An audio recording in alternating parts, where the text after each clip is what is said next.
안녕하세요. 국민대학교 기업경영학과 18학번 박주희입니다. 저는 이번 과제 조사 대상 기업으로 무려 3천만 번의 다운로드를 기록한 한 쇼핑 앱을 선정했는데요. 바로 1020 여성이라면 한 번쯤은 들어가 본 적이 있다는 지그재그입니다. 이 앱은 국내 스타트업인 크로키닷컴에서 운영하는 버티컬 쇼핑 플랫폼입니다. 2020년 12월을 기준으로 4천여 개의 쇼핑몰이 입점했고 사용자의 99%가 1020 여성으로 명실상부한 국내 1위 여성 의류 온라인 쇼핑몰로 자리매김했습니다. 저도 지그재그를 굉장히 애용하는 편인데요.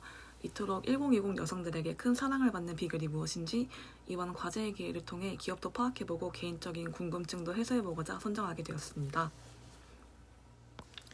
프레젠테이션의 순서는 사업 배경과 연역, 성공 전략 및 수익 모델 분석, 위협과 기회 요인, 방향성 제안 순으로 진행하겠습니다. 지그재그는 2015년 2월 처음 세상에 등장했습니다. 인블리, 스타일난다, 66걸스 등 당시 매출 상위를 달리는 여성 쇼핑몰은 각각의 쇼핑몰로 운영되어 따로 회원가입을 하고 쇼핑몰마다 결제를 하는 등 긴 쇼핑 시간과 불편함을 유발하는 상황이었습니다. 이런 시장 환경 속에서 혜성 같은 앱 지그재그가 등장했습니다. 인기 쇼핑몰의 옷을 한눈에 구경하고 한 번에 구매할 수 있도록 여성 쇼핑몰을 모아놓은 것이었습니다. 수많은 옷들을 인기순, 연령별, 스타일별로 분류해 빠르고 편리하게 쇼핑할 수 있도록 만들었다는 것이 가장 큰 특징입니다. 지금 보이는 이 사진 속 남성이 바로 지그재그를 운영하는 크로키닷컴의 CEO 서정훈 대표인데요. 대학에서 물리학을 전공했던 그는 학부생 시절 우연히 교수님을 도와서 학회 홈페이지를 만들어 보면서 IT 관련 서비스업을 해야겠다는 생각을 하게 되었습니다. 대학원을 졸업 후 2004년 휴대폰 개발자로 회사 생활을 시작했는데요. 개발팀장을 거쳐 자회사 대표까지 역임하며 누적 매출 100억 원 달성 기록을 만든 그는 나도 할 수 있겠다라는 자신감을 얻어 창업을 시도하게 됩니다. 시작은 순탄치 않았습니다. 처음 출시한 영어 사전 앱 비스킷은 뚜렷한 수익을 내지 못한 채 서비스를 종료했고 두 번째로 출시한 스포츠팀 관리 서비스 팀 에이블은 3년 만에 큰 위기를 맞고 실패하게 됩니다. 쓴 맛을 본 서정훈 대표는 국내 소비자 니즈에 주목해 보기로 했는데요. 서정훈 대표는 의식주 중에서도 의에 가장 집중했습니다. 식은 배달 앱이, 주는 부동산 앱이 이미 시장을 선점한 상황이었지만 의에서는 뚜렷하게 눈에 띄는 앱이 없었기 때문입니다. 시장 조사 중 온라인 쇼핑몰 고객의 대다수가 네이버 검색으로 옷을 사지 않고 특정 쇼핑몰을 북마크해뒀다가 필요할 때 방문한다는 것을 알게 되었는데 수만 가지 옷을 쭉 둘러본 뒤에 마음에 드는 것을 북마크해뒀다가 나중에 북마크한 상품들끼리 비교해서 구매할 수 있도록 하는 앱이 지그재그의 초기 모델이 되었습니다. 특유의 빠른 실행력으로 아이디어 구상 열흘 만에 지그재그 베타 앱이 2015년 1월 출시됐습니다. 당시 동업자인 윤상민 CTO를 포함한 주위 사람들 모두가 출시를 만료했지만 한 달 동안 1000명의 고객을 확보해보겠다는 서정훈 대표의 간곡한 설득으로 앱을 출시할 수 있었고 직접 밤을 새워가며 페이스북을 통해 마케팅한 결과 한 달 만에 진짜 1000명의 사용자를 확보할 수 있었습니다. 그리고 한 달 뒤에도 70% 이상의 고객이 앱을 계속 사용하는 것을 보고 이 사업 아이템에 대한 확신을 품게 됩니다. 2015년 6월 베타 버전을 업그레이드하고 유명 쇼핑몰을 더 모아 정식 버전의 지그재그를 출시하게 되었습니다. 앱 출시 6개월 만에 500여 개의 쇼핑몰이 지그재그에 입점했는데요. 처음 판매자를 모으기 위해서 크롤링이라는 기술을 사용했습니다. 크롤링은 자동화 검색 알고리즘으로 수많은 사이트에서 정보를 가져오는 방식을 말하는데요. 네이버, 구글 등 포털에 광고하는 상위 300개의 여성 쇼핑몰 데이터를 크롤링해서 자사몰과 연결하는 링크를 제공했습니다. 그리고 개별 쇼핑몰의 상품들 정보를 지그재그 앱 안으로 연동시켜서 노출했는데요. 이렇게 상품 정보를 끌어오면 사용자들이 지그재그 앱 안에서 하는 모든 행위가 추적 가능하다는 효과까지 얻게 됩니다. 이 방식으로 엄청나게 많은 사용자의 데이터를 수집할 수 있게 되었습니다. 앱 출시 후 단기간에 성장 곡선을 그리면서 2016년 1월에는 알토스 벤처스로부터 30억 원, 2017년 5월에는 알토스 벤처스와 스톤 브릿지 벤처스로부터 70억 원의 투자를 유치해 총 100억 원의 외부 투자를 받았습니다. 다음은 성공 전략 및 수익 모델 분석입니다. AARR은 주로 그로스 해킹에서 사용되는 지표인데요. 소비자가 서비스에 인입돼서 최종 구매에 이르기까지의 과정을 5가지의 단계로 나눈 것을 말합니다. 근래 이 AARR이라는 지표의 중요성이 계속 부각되고 있는데 그 이유는 바로 이 분석을 거치면 서비스의 어느 단계에서 구멍이 있는지, 왜 고객을 놓치고 있는지를 파악할 수 있기 때문입니다. 지금부터는 리퍼럴을 제외한 AARR 분석을 통해 지그재그의 수익 모델과 성공 요인을 분석해 보겠습니다. 첫 번째는 지그재그의 고객 획득 방법이자 마케팅 전략입니다. 먼저 지그재그는 철저하고 효과적인 퍼포먼스 마케팅과 바이럴 마케팅을 전개했습니다. 네이버나 다음 등 포털사의 배너 광고는 고가의 비용이 들어가는 것에 대비해서 효율을 측정하기 어렵다는 단점을 가지고 있는데요. 반면 인스타그램이나 페이스북은 고객별로 타겟 설정을 할 수 있고 짧은 기간 광고를 진행해도 빠르게 결과를 측정할 수 있다는 장점이 있었습니다. 지그재그는 주 타겟인 1020 세대를 공략하기 위해 이 인스타그램과 페이스북 두 개의 SNS에 집중적으로 홍보를 진행했습니다. 이때 전개한 마케팅 방식의 특징은 연합 앱 형태를 띈 광고였다는 점인데요. 연합 앱은 하나의 주체가 아니라 여러 주체가 공동으로 집행하는 광고를 말합니다. 예를 들어 요즘 핫한 성수동 맛집, 요즘 10대가 즐겨 쓰는 앱, 이런 식으로 하나의 제목 안에 여러 가게를 소개하는 방법인데요. 지그재그는 광고의 느낌보다는 실생활에 도움이 되는 유용한 꿀팁을 표방해서 카피를 작성했고, 노출 소재 역시 단순히 판매자 입장에서 촬영된 착용컷이 아니라 자연스러운 느낌의 연출컷을 많이 활용해 거부감을 없앴습니다. 그리고 브랜드 캠페인을 활용해 마케팅 효과를 극대화했는데요. 2020년 5월 원에어된 첫 번째 브랜드 캠페인은 런칭 5주년을 맞아 인기 배우이자 핫한 크리에이터 한예슬을 첫 광고 모델로 기용해 온 오프라인의 다양한 채널을 통해 진행했습니다. 여성들의 워너비 연예인으로 꼽히는 한예슬의 화려한 비주얼로 MZ세대의 시선을 사로잡았습니다. 이어 2021년 3월 진행한 두 번째 브랜드 캠페인은 그야말로 화제성의 정점을 찍었습니다. 지그재그의 주 타겟인 세대에 반해 70대 배우인 윤여정을 기용했기 때문인데요.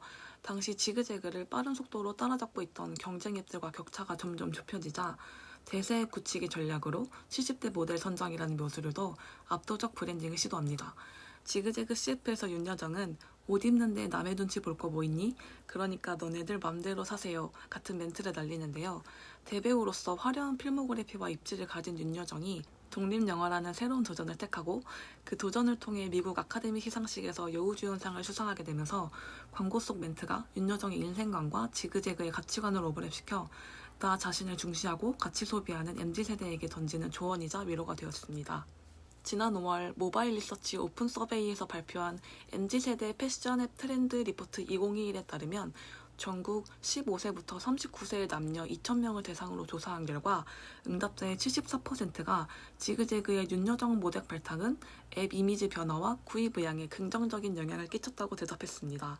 동기간 배우 유아인을 모델로 쓴 무신사가 52%, 배우 김태리를 내세운 에이블리가 57%로 경쟁사 대비 월등히 높은 수치를 기록한 것입니다. 또 여기서 주목할 만한 점은 2020년부터 무신사 모델로 활동한 유아인과 21년 5월 모델로 발탁한 윤여정의 인지도가 94대 93으로 비슷하게 조사됐다는 점입니다. 윤여정의 CF 영상은 유튜브에서 400만 뷰를 기록하는 동시에 4월 일간 사용자 수와 거래액이 역대 최고치를 찍으며 성황리에 마무리되었습니다. 두 번째는 액티베이션, 앱 내 고객 활성화 전략입니다. 지그재그는 앱 내에 다양한 장치를 설치해서 신규 사용자에게 긴 앱 사용 시간을 끌어내는데요. 가장 돋보이는 장치는 무엇보다도 방대한 상품 수입니다. 또 앱 화면 곳곳에 고객의 행동을 트리거하는 장치를 깔아두었습니다. 예를 들어 첫 화면에 최대 90% 세일이라는 워딩의 배너를 띄워 클릭을 유도하거나 매일 다른 상품의 특가지를 판매하면서 남은 할인 시간을 시, 분, 초 단위로 보여줘 촉박함과 구매 욕구를 불러일으킵니다. 또 사용자가 살펴본 상품과 비슷한 컨셉의 상품을 잇따라 보여주는 클러스터링으로 쇼핑의 편리함을 부각시켰고, 실험실이라는 메뉴를 통해 사용자의 성향에 맞는 다양한 앱 환경을 커스터마이징할 수도 있습니다. 세 번째는 리텐션, 고객 재구매 전략입니다. 지그재그는 입점 쇼핑몰 수가 계속 증가하자 이 수많은 쇼핑몰의 상품을 어떻게 효율적으로 보여줄까에 대해 고민하게 되는데요. 사용자가 포털 사이트를 이용할 때는 주로 검색을 통해 판매자 중심의 노출을 접해서 이 재미없고 지루한 쇼핑 경험을 하는 것을 개선하고자 했습니다. 그래서 개인 맞춤화 검색 알고리즘을 만든 것인데요. 지그재그 앱을 설치하면 최초 가입 시에 성별, 나이와 함께 원하는 옷 취향을 선택하도록 하는 장치를 만들었습니다. 이렇게 데이터를 활용해서 개인 사용자의 취향과 비슷한 상품들을 우선적으로 노출했고, 때문에 사용자마다 추천 상품이나 검색 결과가 다 다르게 만들었습니다. 나아가 사용자가 앱 안에서 어떤 행동을 했는지를 면밀히 수집해서 취향, 요일, 스타일 등이 계속 업데이트되어 큐레이션의 섬세함을 높여갔습니다. 이런 맞춤 서비스는 사용자로 하여금 지그재그를 매일 들어올 수밖에 없도록 했는데요. 또 고객의 재방문을 촉진시킨 전략으로는 사용자가 북마크한 쇼핑몰의 신상품을 한 화면에 모아주는 서비스를 제공한 것입니다. 대부분의 쇼핑몰은 매주, 짧게는 매일 신상이 업데이트되고 있기 때문에 트렌드와 유행에 민감한 사용자의 특성에 맞춰 매일 확인할 수밖에 없는 장치로 활용되었습니다. 마지막 R은 리비뉴 수익 모델입니다. 성장 가도를 달리던 2016년 마땅한 수익 모델이 없어서 고민하던 지그재그는 입점 쇼핑몰에게서 10%의 수수료를 받겠다는 공지를 띄웠습니다. 그러자 입점 쇼핑몰의 절반 이상이 지그재그를 이탈했고 선택의 폭이 좁아진 고객 역시 불만이 커졌습니다. 반발이 거세지자 공지 2주 만에 지그재그는 수수료 수치를 돌연 취소하게 됩니다. 이후로 지금까지도 입점 쇼핑몰로부터 따로 입점 수수료를 받고 있지는 않는데요. 대신 Z결제 수수료와 개인화 추천 모델을 통해 수익을 창출하고 있습니다. 먼저 2017년 12월 도입한 광고 수익 모델입니다. 지그재그에 입점한 쇼핑몰이 앱 메인 검색창에 사용자 취향에 맞춘 유료 광고를 연결할 수 있도록 만든 것인데요. 다른 이커머스처럼 좋은 자리에 광고를 노출해주고 자리값을 받는 형태가 아니라 지그재그가 잘하는 개인화 추천 기술 방식을 활용했습니다. 지그재그의 정책은 이렇습니다. 모든 쇼핑몰에 똑같은 광고비를 수취한다. 돈을 더 낸다고 상단에 노출해주지 않는다. 광고가 노출되는 순서는 사용자마다 개인화되어 랜덤으로 적용된다. 광고비를 내지 않는 쇼핑몰은 광고 이외의 영역에서 절대 차별하지 않는다. 입점 쇼핑몰은 자사의 옷을 좋아할 만한 소비자를 타겟으로 맞춤 광고를 보내고 관리자 페이지를 제공해서 광고비에 따른 성과까지 측정할 수 있도록 했습니다. 소비자는 자신이 원하는 상품을 추천받을 수 있어 만족스러운 쇼핑을 경험하게 되므로 사용자와 고객사, 지그재그까지 모두 만족시킨 윈윈 전략이었다고 볼 수 있습니다. 이 모델로 2018년에는 225억의 매출과 103억 원의 단기 순이익을 기록했습니다. 스타트업으로서는 드물게 사업 초기부터 이익이 발생한 것입니다. 두 번째 전략은 Z결제입니다. 런칭 초기 지그재그라는 하나의 앱에서 여러 쇼핑몰의 상품을 한눈에 둘러볼 수는 있었지만 구매를 하기 위해서는 각각의 쇼핑몰마다 회원가입과 결제를 나눠서 해야 되는 번거로움이 있었는데요. 이것의 개선안으로 2019년 12월 Z결제를 내놓은 것입니다. 지그재그 앱 안에서 여러 쇼핑몰의 상품을 한 번에 담아서 통합 결제할 수 있도록 하는 시스템인데요. 판매자들은 Z결제 입점 신청을 하고 지그재그의 판매 건당 5.5%의 수수료를 지불합니다. Z결제 입점 쇼핑몰에게는 기획전 제작과 쿠폰 지급 등 마케팅 혜택을 제공하고 사용자들은 더 편리하게 많은 상품을 구매할 수 있게 되면서 쇼핑몰의 매출과 인지도를 한 번에 올릴 수 있는 아이템을 구상하였습니다. 단순 통합결제에 그치지 않고 계좌 간편결제, Z포인트, Z리뷰 등 지속적인 신규 기능 업데이트로 편의성을 향상시켜서 출시 1년 만에 이용자 수 200만을 돌파하는 성과를 냈습니다. 2020년 12월 기준 Z결제를 통한 거래 비중은 80% 이상을 차지하며 누적 결제액 5천억 원을 넘어섰습니다. 그러나 이 지그재그 역시 위기가 없는 것은 아닙니다. 2020년 6월 경쟁사 에이블리에게 업계 1위 타이틀을 뺏긴 것인데요. 에이블리 외에도 브랜디, 스타일쉐어, W컨셉, 룩빈 등 비슷한 사업 모델을 가진 패션 앱이 지속 출시되었고 코로나를 발판 삼아 비대면 쇼핑 시장이 급성장하면서 지금만의 매력도가 희미해지기도 했습니다. 2020년 8월 기준 패션앱 전체 사용자 수는 1,091만 명으로 대한민국 국민 20% 이상이 한 달 평균 9.6일 모바일 패션앱에 접속해서 쇼핑하는 것으로 나타났습니다. 특히 여성 사용자 비중은 70%, 그 중에서도 20대는 35.6%를 차지했는데 20대 여성이 가장 많이 사용하는 앱으로는 213만 명의 사용자 수를 기록한 지그재그가 선정됐지만 20대를 제외한 전 연령에서는 에이블리가 1위를 차지했습니다. 국내 패션앱 사용자들은 무료 배송 혜택에 가장 민감하게 반응하는 양상을 보이는데요. 지그재그의 가장 직접적 경쟁자인 에이블리와 브랜디는 전 상품 무료 배송이라는 타이틀로 각각 MAU 250만과 114만을 기록하며 무서운 성장 속도로 지그재그를 쫓아왔습니다. 지그재그의 매출 성장 추이를 보면 2016년 2천억 원, 2017년에는 3,500억 원, 2020년에는 무려 7,500원을 달성했습니다. 무한 경쟁 구도 속에서도 지그재그는 새로운 기능과 사용성을 지속적으로 개선하며 고객 이탈률을 최소화했고, 윤여정을 활용한 브랜드 캠페인의 상황과 맞물려서 지난 4월 카카오와 인수합병이 결정되어 1천억의 자금 수혈과 압도적인 경쟁력을 확보하게 되었습니다. 카카오의 다양한 지명과 도구를 활용해서 지그재그의 패션 콘텐츠를 카카오톡 이용자에게 선보여 유입을 강화할 수 있게 되었고, 카카오의 기술, 엔터테인먼트 자산이 지그재그의 사업 역량과 결합되어 큰 시너지를 낼 것으로 기대되고 있습니다. 지그재그의 충성 고객이자 매니아로서 향후 사업 방향성을 생각해 보았는데요. 먼저 동대문 시장의 샐러드를 지그재그로 불러와 국내 패션 시장에 활기를 불어넣고 판매자와 상생하는 경향을 보인 지그재그가 해외 시장으로 진출하게 된다면 국내 시장에 갇혔던 동대문 샐러들도 함께 해외 진출과 매출 성장의 기회를 얻게 되는 것이라고 생각합니다. 따라서 더 적극적인 방안으로 해외 진출을 모색해보는 것을 제안하고 싶습니다. 두 번째는 마이크로 세그먼트에 집중하는 것입니다.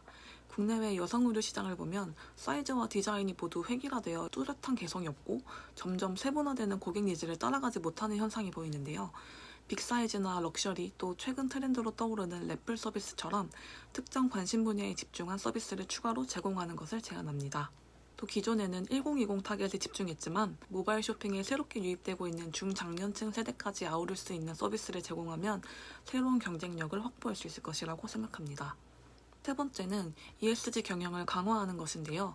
국내 패션 트렌드를 주도하고 있는 만큼 패스트 패션을 초래하여 과다 생산, 처치 곤란한 헌옷 쓰레기 문제를 유발한다는 시선을 피하기는 어렵다고 생각합니다. 앞서 패션업계를 주도한 글로벌 기업인 자라와 H&M 등의 윤리의식이 큰 질타를 받은 바가 있고, 그 후에 소재 리사이클을 강화하고 환경운동에 나서 인식을 개선하고자 많은 노력을 쏟고 있습니다.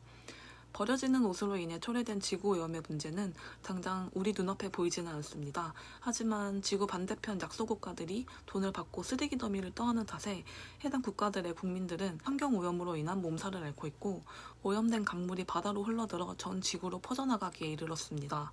사업을 통해 기업의 배를 불리기보다는 윤리의식을 가지고 사회적 문제를 외면하지 않고 해결하려는 적극적인 자세를 보인다면 더 많은 고객이 지그재그의 기업 철학과 가치관에 반해 충성할 수 있을 것이라는 생각이 들었습니다.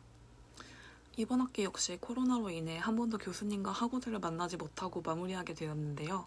새로운 변이 바이러스의 출현으로 여전히 코로나 종식의 시기는 불투명해졌지만 모두 건강하고 안전한 생활로 무사했으면 좋겠습니다. 이상으로 프레젠테이션 마치겠습니다. 감사합니다.